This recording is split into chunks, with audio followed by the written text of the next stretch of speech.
이재명 대표 1심 선고를 앞두고 트럼프 미국 대통령 당선인이 이제 당선이 됐는데요. 트럼프 당선인의 사법 리스크와 관련해서 민주당에서는 이제 이재명 민주당 대표를 트럼프 당선자와 비교한 발언들이 이슈가 되고 있습니다. 좀 살펴보면 정성호 민주당 의원은 사법 문제가 많은 트럼프 당선, 이재명 사건 판사들도 신중히 판단할 뜻이라고 말을 했는데요. 김 전 부대변인님, 네. 이런 발언 어떻게 좀 해석을 해야 될까요? 아니, 사법 리스크가 있는데도 불구하고 사법 리스크가 있어서 트럼프가 대통령이 된 게 아니라 다른 이유로 된 거죠. 예. 근데 민주당의 입장에서는 저희가 자꾸 웃어서 죄송합니다. 예. 자복을 한 거라고 보거든요. 아. 문제가 있다. 사법 리스크가 있다. 트럼프 같은 경우는 유죄 판결까지 받은 게 있지 않습니까? 그렇다면 그거를 이재명 대표하고 이렇게 연관지어서 얘기한다는 게 어떤 취지인지는 알겠지만 저는 스스로 자복했다고 보고 사실 트럼프가 된 거는 경제가 되게 중요한 거 아닙니까? 민생이 되게 물가가 되게 중요했고요. 무엇보다도 불법 이민에 대한 어떤 반감이 있었고요.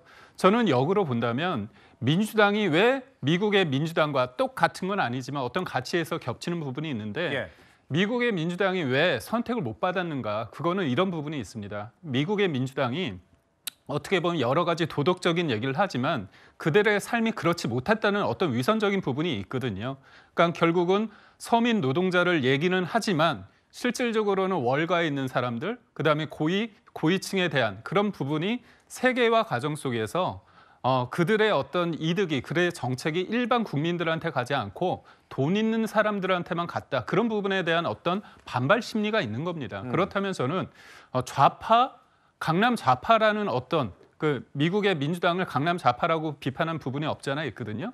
그런 부분에 대한 어떤 강력한 경고다 그렇게 본다면 지금 웃을 수 있는 상황은 또 아니라고 봅니다. 강 부위원장 생각 들어볼까요? 그러니까 이렇게 생각하시면 돼요. 미국의 국민들이나 대한민국의 국민들이나 트럼프와 이재명에 대해서 어떤 생각을 하고 있냐면 국민의 선택이 더 우선 가치. 근데 국민이 어떤 선택을 했냐? 트럼프도 혐의가 있고 이재명 대표도 혐의가 있지만 지금 혐의가 문제가 아니라 어떻게 나라를 더 부강하게 만들 것인가에 초점을 두고 그 결과로 트럼프가 승리를 한 거예요.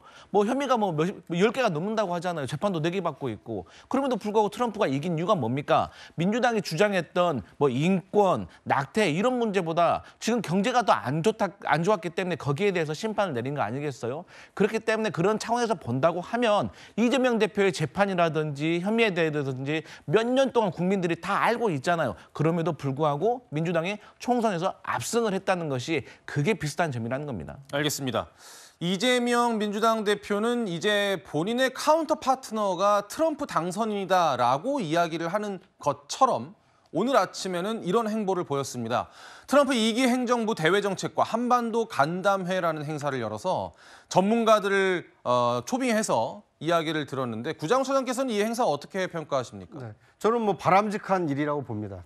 제1야당 대표로서 그리고 원내 다수 의석을 가지고 있는 민주당으로서는 앞으로 트럼프 행정부가 들어섰을 때 정부 여당, 윤석열 대통령, 윤석열 정부와 함께 어떻게 미국과 함께 대한민국의 국익을 확보해 나갈 것인가. 트럼프 대통령의 어떤 거센 압박이 예상이 되는데 이걸 야당으로서 어떻게 정부 여당과 호흡을 맞춰서 국익을 지켜나갈 것인가. 이거에 대한 대안을 얘기하는 것이 책임 있는 정당이고 책임 있는 지도자의 모습이기 때문에 오늘 트럼프 행정부를 맞이하는 이 민주당 어떻게 할 것인가 토론회 한 거 굉장히 저는 잘했다고 생각합니다. 네.